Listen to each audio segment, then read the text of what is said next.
Hello and welcome to a very special edition of ESO Weekly, because we have a crap ton of information to go over, and it's pretty much all good. Yeah, you guys, this is going to be, I have no doubt already, this is going to be my favorite episode of ESO Weekly, because the amount of awesomeness just pouring out of the internet at the moment is crazy and awesome. And PAX East hasn't even started yet. And still, all this information is coming out because they had some worldwide press event or something. Had people from all over the world, literally from Denmark and stuff. I've seen videos coming. What was it, last week? Yeah, it was last week. We weren't invited. I think our invitation, it must have been lost in the mail. That's the latest theory. Yeah. All I got was that stupid black handprint again. I don't know what that's about. Yeah. Anyway, when the Shoddy cast goes as far as to show their faces again, you know it's kind of a big deal. So let's dive into it, starting off with my favorite topic we're going to discuss today. And I think a lot of people's favorite topic, because the internets, as it were, took one big collective sigh of relief today. Because, savor this moment, savor it. True TES First Person has been announced for the Elder Scrolls Online and confirmed in the game at launch.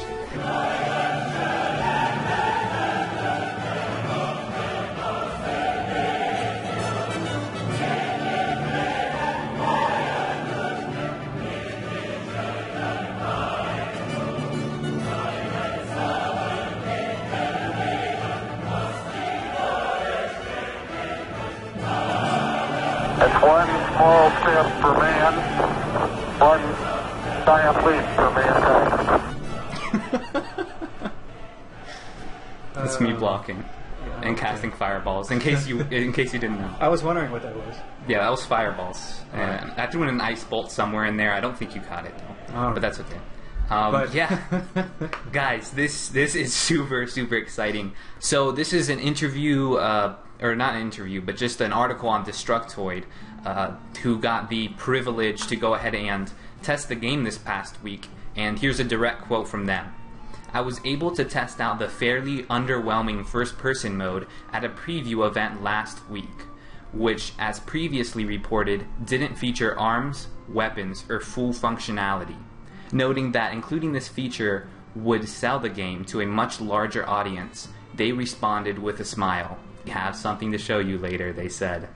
What they showed me was in-game footage of a fully playable first-person mode that looked just like a classic Elder Scrolls game. It was fast, fluid, and extremely impressive, to the point where it looked like they were playing Oblivion or Skyrim at times. Yep, I'm playing the entire game this way. ZeniMax claims that this build is currently playable and in testing, and, quote from ZeniMax, will ship complete with the game at launch. So, at this moment in time, one group of Elder Scrolls gamers, I'd say the bigger group, all were going, thank God, oh my gosh, that was a big deal. Tell from the comments. And then you have the other sect of gamers, the MMO guys, maybe exclusive MMO that were like, nah, so what, but... That's cool, I guess. I guess I'm happy for you guys. You know? That's understandable, but the TES fans and everything understand what a big deal this was. No, yeah, because what I heard in an interview with Nick, the lead gameplay designer, he said that they were originally going to make it with, third person and then the regular first person view, which we knew the regular first person view was going to be in there without the hands and without functionality, really. And what he said is that, that's how they were planning on doing it, but then due to all the fan feedback, people getting on the forums and telling them that this was very, very important with them. And it's not only the fans and, it's the press too. At each and every one of these events, the press has told them time and again, this is going to sell your game to a certain group of people that you're trying to attract. So why wouldn't you have it? And Nick, the lead gameplay designer, was like, we were all just sitting around. We were like, yeah, they're right. So they decided to do That's it. That's pretty much his mannerism too. He's like, yeah, okay. Yeah, okay. Nick seems like a nice guy. He's a guy I would hang out with. Like, I don't know if it's just that's his way. He's kind of fidgety, or if it was like just so much information he's wanted to get out. Like, he was so excited to like finally be able to start talking about some of these things. He just seemed really energetic about it, and like couldn't talk fast enough. Yeah, I mean, I'll tell you what. I think a big part of it has to do with, because all these guys are going to PAX East, a lot of ZeniMax developers, and they're sitting on these panels getting thrown questions. And they might answer a certain question and accidentally let something slip that they're not supposed to. Which they actually did.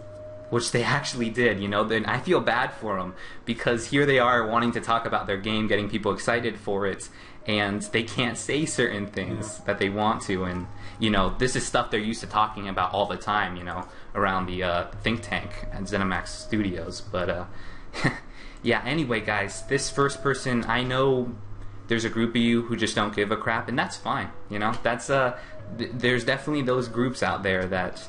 It's all personal preference, really, is what it is.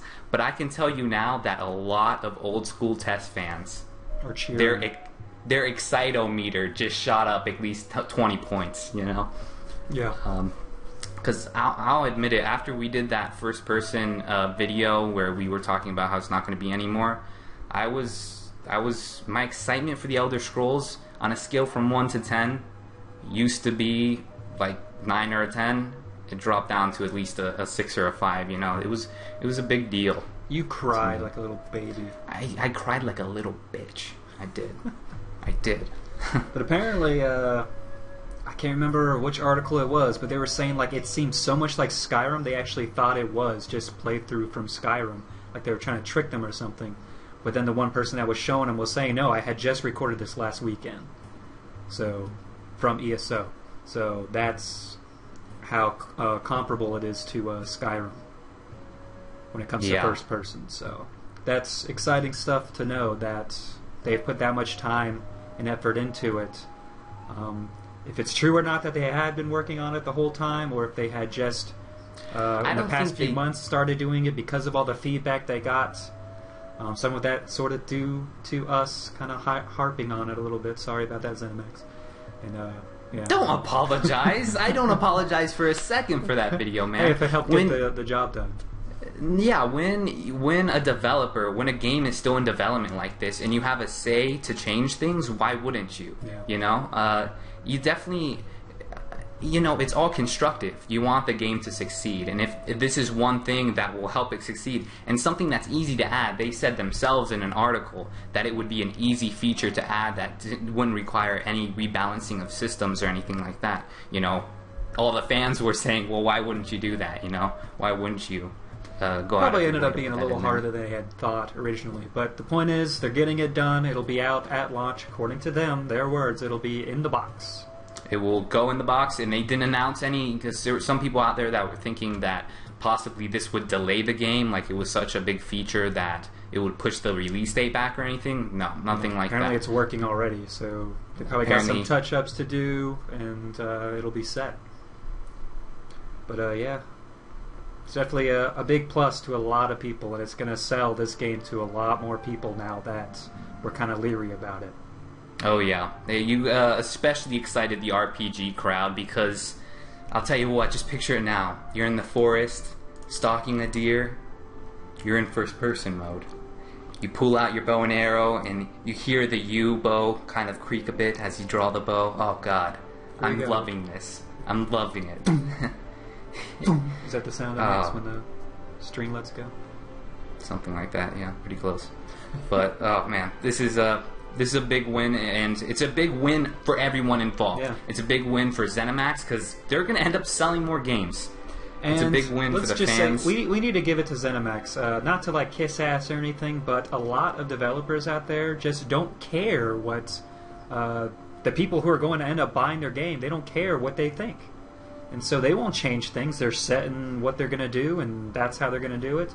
ZeniMax has gone out of their way to just take all this feedback that they're getting and actually do something with it and change the game to make it how their consumers want it. Exactly, because at the end of the day, they're the guys behind the keyboard. They're the ones that are going to decide what's in the game and what's not in the game. And the fact that they're not only putting their ear to the ground and hearing this feedback, that's what a good developer does. But a great developer then takes that feedback and does something about it, implements it into their game, you know, which was big. Yep. Which was very big. And my faith in ZeniMax, I told you, I said in a couple episodes ago that I had faith that they would make the right decision and put it in, and they most certainly have. And yeah, it's really great. So, you know, we did a whole shout out thing before, telling you guys to get out there and let ZeniMax know on the Facebook, on the Twitter, to put true TES first person in their game. And this time, I think it's time to acknowledge the fact that they did take action and did in fact put it in their game. And so if you haven't already, I already have on my personal Facebook account, but if you haven't already, go ahead and hit the Twitter, hit the Facebook, hit the forums, wherever you can get in contact, you know, put your little 2 cents out there to ZeniMax and let them know, say thank you for putting true, and make sure to say that, true TES first person and the Elder Scrolls Online. And tell them Shoddy Cat sent you. No, say take my money, take it. No, yeah, I saw your hashtag take my money. Yeah, that's what I told them. I said, "Now take my money," because that's what it is, man. People wanted this. They want to throw money at your game, you know. So, anyway, just all around good feelings right now. So much love. I know we don't have it on our outline here. I don't think we ever added it. But I want to skip over to the next big thing that a lot of people were complaining about, and that was faction locks. Faction lock territories. And how... Oh, yes. That was a big issue. I think it was our second or third video for ESO Weekly we went over that, and there were some really heated debates. Yeah. Like, I understood the point behind it and everything, but I'm just like, man, there's got to be a way to get around this. And they found a way to get around it. Now, not initially. You can't just go ahead and wander on over into enemy's territory. But after level 50, you are now allowed to enter another faction's territory and experience all their quest lines and everything. So that's just an amazing opportunity to progress your character after you've already finished everything on your side and not have to start a whole other character to do it. Yeah. I really have to say I love this a lot. And they called it, Nick, the gameplay designer, called it level 50 plus, is what he called it. And he said, so once you hit level cap in your zone, say you're playing for the Alt-Mary Dominion, which is the good side, the side that's going to win in the end. Say you're playing for the Alt-Mary Dominion, you hit level 50, you can then go to the Ebonheart Pact. You know, it's a part. I think he said it was like part of the quest line, or I wonder how they're going to go about that. It was some kind of twist or something. They say, who was it? I think it was. No, it wasn't Firewar. Who was the other game designer? Cannot think of his name for some reason. But he was saying how you like see it through the eyes of the other alliance. So I'm wondering if like you're some kind of like spy or something. Or maybe you're playing some kind of diplomatic approach or something where you're trying to see the world through your enemy's eyes. Something like that. That was just the kind of hint he was saying, that there's some kind of like story twist that will allow you to then progress into the other alliance's territory. Yeah, so what we're led to believe is what you just said. It's part of the story. So yes. It's not just going to be like it's not a lore-breaking thing, no. Yeah, it's not going to randomly throw you into their starting zone and now to go for it. But no matter what, whatever faction you roll on, you know, you roll as a high elf, you're forever fighting in PvP for the Alt-Mary Dominion. There's no switching factions for PvP. You're with your faction, you're stuck there, which I particularly like for reasons we've already discussed. But anyway, so you're thrown into the other, like the Ebonheart Pacts, leveling all their zones, and you're able to totally go and explore. So you can go to Morrowind as a Bosmer or as a High Elf. You can do all that, and not only can you do it just for the fun and the exploration of it and to experience the story, because you can still talk to everyone. Remember, this is a fully voice-acted game, which I actually wanted to bring that up because I read an article where he was talking about the dialogue in the Elder Scrolls Online from this past week, and he said it was very much like Skyrim. It zooms in a bit, and they're talking to you like that. Anyway, not only can you level in this zone and do all their quests and stuff, but you're going to benefit from it as a level 50 character because you can still gain points and stuff. I don't know if it's to put into your skill trees. I think you can, right? You can still level weapons. Yeah, you still gain experience. You just won't continue leveling. Like your number level won't change. You're going to stay 50, right, but you'll still be able to level all your skills, your weapons, your armors. All that stuff continues to level. Which is great. So as an RPGer, what you should be thinking about right now is the fact that you're going to be able to make that character, and just if you want to stick with one guy, which I think I'm going to lean more towards that. I'm not much of an altaholic myself. You can make that one guy experience the entire world of Tamriel, and you're going to be able to continue leveling up all your lines. Kind of become this jack of all trades by leveling in these 50 plus areas. And so not only is this level 50 plus area, you might be thinking to yourself, oh, it's not going to be good though, right? Because you're putting this level 50 in this low level zone. Isn't he just going to pwn everything? What's the point in that? It's just going to be a face roll. Not at all. What Nick was saying was that everything's going to be buffed to your level. So content is still going to be challenging. In fact, it's going to increase in challenge. He called it a sort of legendary mode, which is awesome.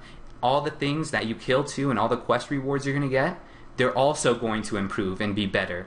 So if you were looking at this game as sort of this single player, I just want to go out, quest, experience the story, and I want to do it all, I want to visit everywhere, it is now open to you. Yeah, wide open. You can, like, even if you don't do any multiplayer, if you don't do dungeons at all, if you just do quests and stuff like that, you will literally have hundreds of hours of content to do when you visit all these different places. Oh yeah, and because it's great. Yeah, that's not even like an overstatement. Literally hundreds of hours of content. Oh yeah, no, definitely. Because like I said, like my high elf example, going to the Ebonheart Pact after the Altmerry Dominion. So say you complete all that Ebonheart Pact area, right? Which is got to be a ton of content. Yeah. It's going to take you just as long to go through there, maybe even longer. I don't know. To go through there as it took you to go through the Altmerry Dominion zones. So say you're done with all that, you then get to go to the Daggerfall Covenant zones, and Nick called that level 50 plus plus. It gets even harder, the mobs are even harder, the quest rewards are even better, and you still can continue progression and just max out your skill trees. And also, just want to point this out, those that are thinking, well, what about griefing and stuff like that? When you do go into an enemy's territory, the only other people you may see, you might not even see anyone, but the only people you will see are people from your alliance that are also exploring that enemy territory. So the only other people you'll see are your allies. You won't see any of the noobs or the low-level players playing in that instance doing their own thing. You won't see any of this. So it's not even possible to gank anyone or grief them. So that's not even a concern to worry about. Yeah. I'm assuming we're not going to be flagged for PvP or anything there either. There's no point because you won't see anyone. You won't see each other. That's the whole thing with the server phasing and stuff. So you won't see anyone but people on your side already. I think that's really weird though, kind of, because then, unless they're going to tie that into the story somehow, so I'm like a high elf in the Ebonheart Pact territories, all in their towns doing all their quests and stuff, and I can only see other players that are of my faction. I'll kind of be like, oh, well, we're all the Dark Elves. Well, then again, I guess the cities will still be filled with residents NPCs from there. NPCs. Yeah, I mean, it's not going to be any more lore breaking than questing on your own with server phasing. You're not going to see the thousands of people that are in that same area as you because of the server phasing. You only see like maybe a dozen. So yeah, it'll probably look even more realistic when you're exploring the other areas because you won't have just a certain set of races that actually live there. You'll also see other visiting races as well. So it'll be even more realistic seeing so many more races in one area. Anyway, this thing is massive. It's going to provide so much longevity for their game. Mm-hmm. It's going to be incredible the amount of hours you're going to sink into it. I can only imagine how many hours it's going to end up racking up to. I predict in the hundreds of hours like you because it's so much content. It's got to be. I mean, if you can't max out everything, then you're doing something wrong because you have so much content to do or available to you to do that I don't see how you couldn't max out every single thing you've wanted to max out. Which I think so many Elder Scrolls gamers are going to love that, because I know for one, like when I make a character in my Oblivion or Skyrim or something, I love to just stick to that one character. Sometimes I'll go off and make an alt, make him like a pure mage or pure warrior, but I always have that main character that I come back to, and I make him the jack of all trades. He can sneak, use a bow and arrow, use magic, and I just like making him this big badass, really, you know? Yeah. And so I look forward to leveling through all these zones. It's going to be a lot of fun. A lot of fun. Yep. Shall we move on? Yeah. Would you like sure. to go I to mean, I could... skill lines or crafting? Let's go ahead and hit up skill lines. Cool. So for those who don't know, it's pretty much the same thing as a skill tree. It's just what they're calling them, skill lines. So to me that kind of seems linear though. So I don't so much like that term, skill lines. You keep saying that skill line sounds linear, but it's plural. Skill lines. Yeah, so there's lines each skill everywhere. has a line. So that's the plural form. I don't know, whatever. I'm sure it branches. I know at least the skills will. I'm not sure yet if the armor and weapons have choices. We'll see about that. I haven't seen any confirmation on that. But anyways, let's first start off with the classes. I thought there was going to be like at least 6, but apparently there's only going to be 4. Only 4. They confirmed. Yes, that's they confirmed. It's 4 classes. Only 4. Which actually, when I'm thinking about it, is kind of a good thing, and I'll explain that in a little bit. Oh yeah, well, first off, this class information is interesting. Yeah. I think people are going to like this a lot too. Like I said, it's all good news this episode, I think. So we know that the Dragon Knight, the Templar, and the Sorcerer are confirmed. And then when we were saying that sometimes they leak information, well, they actually had accidentally leaked that the Nightblade is going to be the 4th class, which is amazing because that was the class I was dying to play. Like, from the get-go, I knew I was going to play a Nightblade when I first heard about ESO. I was like... It's a popular choice. Yeah, I'm sure a lot of people are excited to hear that. So those of you who want to play an Assassin and a Sorcerer type, Nightblade's the way you're going to want to go. Because they do all that stuff. So I'm seeing a lot of Nightblade Argonians going around. That's all I'm going to say. That and Khajiits. So, yeah. My Dar Turok's going to be happy. My Khajiit. Now let's talk about the fact, because what they said about the whole skill lines, which excited me about them and made me realize how flexible they are, is that every character starts out with all the same skill. They have the same skill lines in the fact that they have like the 2-handed tree, the 1-handed tree, and all the ones we're used to. All the ones we're used to are all there, and everyone has access to them.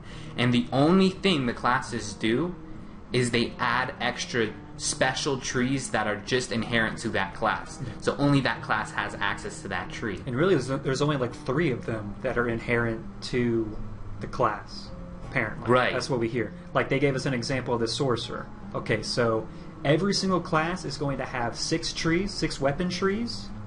They're going to have 3 armor trees, those being light, medium, heavy. And then 3 class-specific trees, which the Sorcerer was what? Dark Magic, Daedric Summoning, and Storm Calling. Those are those 3 skill trees. But then there are a bunch more other skill lines you can unlock through your progression, including when you join the Fighters Guild and the Mages Guild. They have their own skill lines that you can unlock and then level those up and continue adding more skills to your repertoire. That is so cool, because I played plenty of excellent RPGs where you can unlock skill lines.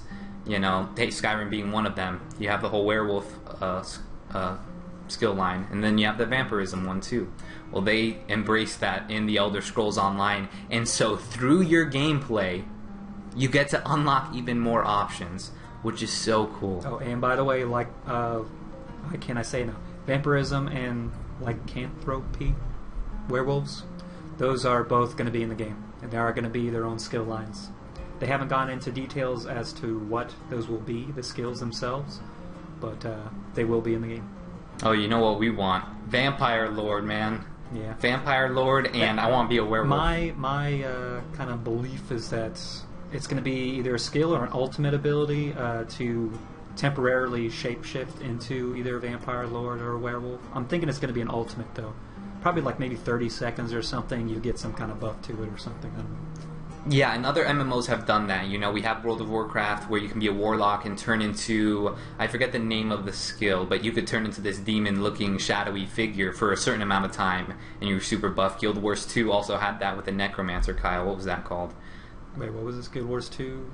Guild Wars 2 Necromancer had a... Shit. Come on. Oh, come on, man. You're a max level. Oh, you're a max level Necromancer. Something. And it's one word, too, and it's what it is. It's not even like, whatever. They know what I'm talking about. You turn into stuff. You turn into something.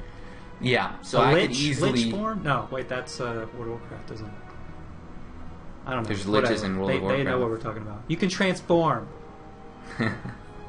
Yeah, so, yeah, look out for that, because I think you're right. That's the way they'll approach it. For a certain amount of time, you'll be able to turn into this thing and destroy everything. Yeah, I'm sure there's going to be other skills, but that's probably going to be one of them, hopefully. Yeah. But at this point, of course, it's speculation, since they haven't released any other information other than that it exists. Yeah, so we got these skill trees that we can unlock through our gameplay. We have the skill trees that are inherent to just your class, and then the skill trees that everyone has. Yeah. Now, these skill trees that are inherent to our class, I can still see people being upset about it, because it still is a restriction. But I fall along the lines, and it's totally opinion, you know. There's always going to be two sides, usually 50, knowing the internet. There's at least a trillion different sides of one opinion. But what I think it's a good thing, because you have to actually make a choice, you know, and a choice knowing that, okay, I'm going to get these extra bonus trees. And I don't know, I've liked that. Like, it's the whole thing, it falls along the whole racials too, you know. You choose your race and you get certain racial abilities and certain racial perks. Speaking of which, races have their own skill lines. Each race has its own skill line. Really? I didn't know that. So that's so weird. Screw just having one racial ability or a passive effect. We're going to give you a whole skill line based on your race. Yeah. Holy cow, talk about... A lot of freaking choices. And it's like, oh my gosh. Oh god, I have only 6 boxes to put skills into and all of these skill lines to choose from. It's going to be really hard. I would love to see the abilities on those skill trees. You know, Khajiit, Furball, you know, you cough up a hairball and it does extra damage, you know, and all that stuff. Dig, Squat, and Berry is one of them. Dig, Squat, and Berry. You swim slower in water, like you can't do it, you know. You have to, yeah, you can only last like 30 seconds in the water before you just die. I won't go into the water. I'm not allowed to go into the water because I'm scared of it. And then, you know, as a high elf, I'll probably have something like Pompous Visage, where I just stand all tall and like absorb the energies around me because I'm awesome, you know. Like you make... Yeah, but I'm looking forward to seeing that, because I didn't know that. Yeah, I hadn't read that yet. Wow. Yeah, man. So, guys, there's going to be... What you should take away from the skill lines, there's going to be no shortage of customizations and styles of play, because, holy cow, there's a lot. Yeah. A lot. It's a lot. I'm just hoping they have a very organized management system. From what I read, there's going to be like a tab system, probably within the skill menu somewhere, or character menu. But there's supposed to be like a tab system for pretty much each one or something. I liked what I read one article where the guy was talking about what happened when he clicked the character menu to look at his perks or to look at his armor and equipment. He clicked the button, and instead of taking him to like just a raw menu, it still wanted to keep him in the game. So what happened was, say he clicked, I don't know if it was his skill tree or his character menu, but he clicked the button and the camera moved in front of your character, and you got an in-game shot of your character, you know, standing there in the world with the stats on the side of the screen or something like that. And I thought that sounded really cool. So like eye porn. Yeah, because we had Skyrim, well, the TES series as a whole has been taking steps to making the menus more sexy to look at, I guess you could say, by not so much taking you out of the gameplay. And I would like to see an MMO incorporate that too. And you could probably still get smacked in the face by something if you aggro something. Oh yeah, I'm sure. I'm sure not. That would suck if clicking your menu made you instantly invincible. Yeah, right. Like you have to. Yeah, you'll still be in the world. So if shit starts attacking you and you're messing around in your menus, you'll know about it because you can still see your guy. Automatically, it'll probably close your menus and make you. That would be battle rude. stance all of a sudden. I want player freedom. If I want to have my menus up while I'm being attacked, I should get to do that. I should get to do that. But then you have to then there better be like a shortcut key that closes all menus, because you're gonna get your face pushed in. So ZeniMax Online Studios shares something with Bethesda. Their fetish with prisoners. Yes. Yeah. They have stuck with it, sort of. You got to keep the tradition going, man. You don't have a test game without first person. Do we want to do any spoilers, though? Or give a little spoiler warning as to how the story starts? Sure. If you're like really shitty about spoilers and you're like, it's such not even. I hate spoilers. I'm actually a person that hates spoilers, and this didn't seem like a spoiler at all. Go ahead, then. Yeah. Anyway, if you don't like minor spoilers, I guess you can tune out now. But yeah, so your character, we already know that he starts out in Cold Harbor, right? Mm-hmm. And then, you die, you lose your soul, all that stuff. What happens is that you have to break out to help a prophet. Yeah. Shh. Someone helps you get out of Cold Harbor. Okay, someone helps you get out of Cold. So you're a prisoner in Cold Harbor, and somebody helps you get out. Yeah. Anyway, like I was saying before, you don't have a test game without first person, and you don't have a test game without starting out as a prisoner. It's these simple principles that are timeless and should never change. So, yeah, I'm glad they started out that way. So, you probably won't be able to move maybe in Cold Harbor because you do get pulled out pretty quickly, and then you start on Noob Island, I guess you can call it that if you want. But everyone has each alliance has their own starting area after Cold Harbor. But yeah, everyone's going to start in Cold Harbor. You're going to get the little backstory of what happened, how you got your soul taken, how you returned back into Nern, and start your story off of how you get your soul back. And that's pretty much the main storyline. It's just you doing what you got to do to get your soul back while dealing with all this other stuff that's going on in the world. So it's going to be an interesting one. I want to have a cellmate that's from Rorikstead. Rorikstead! I'm from Rorikstead. Is he a horse thief? Yeah, and he's a horse thief, yeah. Okay. And then he gets shot in the ass by an arrow. But it is an as we're escaping Cold Harbor. It's instanced, so you won't see any actual people, like real players, with you in Cold Harbor. Yeah, which I don't mind at all. Like, the beginning story is mine. It's all to myself, So just a reminder, though, the whole main story is instanced. So whenever you do go to do your main story, you won't be able to bring friends with you. All that's instanced, and I think most of the main storyline actually does take place in Cold Harbor. So I guess you go back and forth or something, I don't know. That's what I heard. Alright, so I think it's time to move on to our final topic of the day. But I have other stuff to talk about, too. Like what? Well, not on that topic, but other stuff besides our last topic. Oh yeah, definitely. Little things here and there. We had to put out this special episode because there's just so much information that we couldn't cover it all in just one Friday episode. So, and especially we don't want to wait. We're too excited. We're excited now. We'll just get the main ones out of the way then, and we'll save the rest. Yeah. So crafting. You wanted to talk about crafting. You've got some new information on that. Yeah. What have you heard through the interwebs? Let's see, from Buffed. I guess that's one of those Denmark guys. Okay, somebody from Denmark. Let's see. There's going to be 5 crafting professions. They did split up smithing into armor and weaponsmithing. They're 2 different types, so you do have to choose. Yeah, our speculation ended up panning out there. Yeah. Enchanter, alchemist, and provisioner. Or cook. I liked that. Provisioner. They didn't name it cook.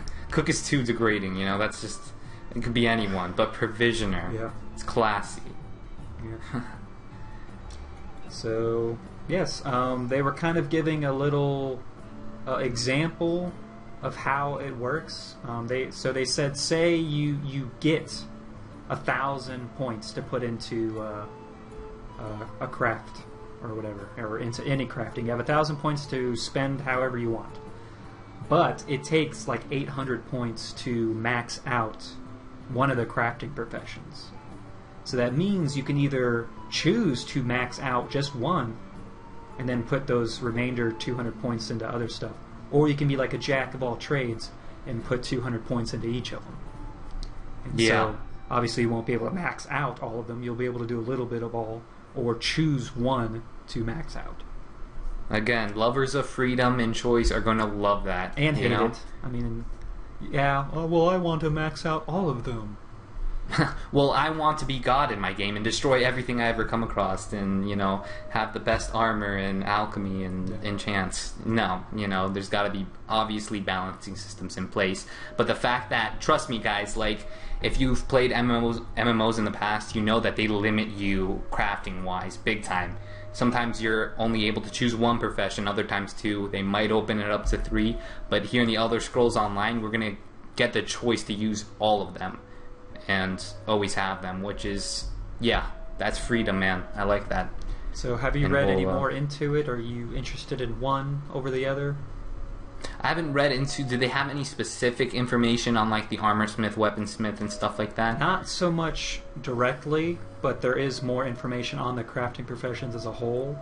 Like, there are basic recipes, like you add one thing and add another thing, and then that makes, like, say you add steel and leather, and you can make a steel dagger if you want in the weaponsmithing tree. Correction, I think it's 2 iron bars and 2 leather strips. Point is, you got 2 things, you add them together. But then there's these things they call additives, which who knows what these things are. Maybe I'm sure there's some things you find out in the world or whatever, or can purchase, and you start throwing those into the mix, and it'll start adding things to that weapon, be it stats or magical effects or something to it. So that's going to be interesting to see how that pans out. Now, they are somewhat fixed recipes, so eventually there will be guides online onto what to add and everything to mix things up, but you gain a lot more experience by just experimenting and putting things together and seeing what comes out. Yeah, this is pretty interesting because blacksmithing, as we experienced in Skyrim, was purely you get the base item. You put in the materials, you get the base item, that's it, no enchants or anything like that. If you wanted enchants, well, you had to dabble in enchanting.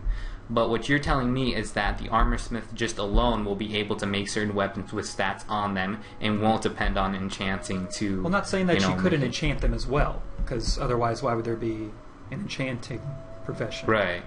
I'm sure they're going to be limited stats, like be it 20 to health or something, or negates a certain amount of percentage of damage or something like that. But then the enchanting will have their own specific enchants they can put onto weapons to strengthen them even more. So there is going to be a difference, obviously, but they are saying that there will be some sort of stat system that can be applied to anything you make based on the additives you put in. Okay. What else do we know? Deconstruction is another thing they were talking about. So okay, I'm sure like you can salvaging. think, basically you find a weapon you like, say a Daedric greatsword, and you're like, oh, I like that skin or whatever, I want to know how to build it. You deconstruct it in your, I guess it would be weaponsmithing again, and you basically learn how to make that.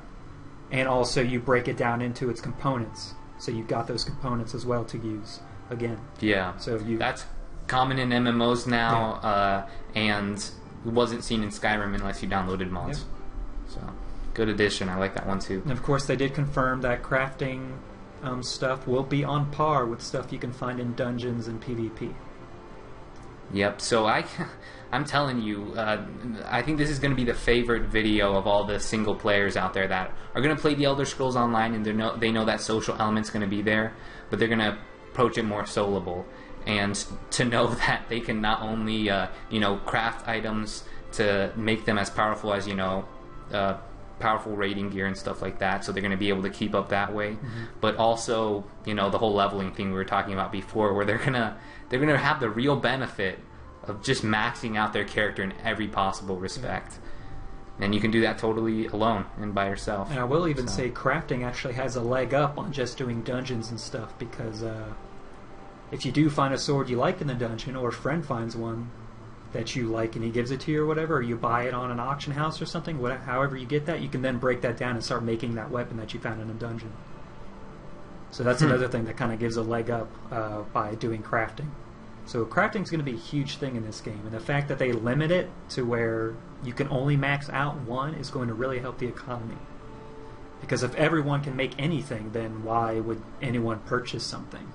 Yeah, this is the thing. I know some people, there's always this inner struggle, like you want freedom, but at the same time, you know, you still want the game to be challenging and make decisions in your game. You know, that's what being an adult is choosing something over something else, you know. Yeah. So it's part of the experience as a gamer. And there's just so much more information to talk about, and it keeps coming in. There's articles like practically every hour there's something else to read about. Oh yeah, by the time this video's out there's going to be more stuff out there, and we're going to definitely cover it in Friday's episode. I wish we could talk about it all, but we'll be here for like another hour just talking about the stuff we learned today. I mean, I got 2 more pages of stuff to go over, but I guess we'll save that. Need something to talk about on Friday. Yeah, alright. So, guys, let us know what you think about all this crazy information. You know, are you excited? Has your excitement shot up at all? Maybe it's gone down? I don't know. I can't see it going down over any of these things, but hey, it might. Thanks for watching. This has been the Shoddy Cast. Don't forget to like, subscribe, all that good stuff. I have been Josh. And I've been Kyle. Ooh, I'll catch you later. Friday! Bye!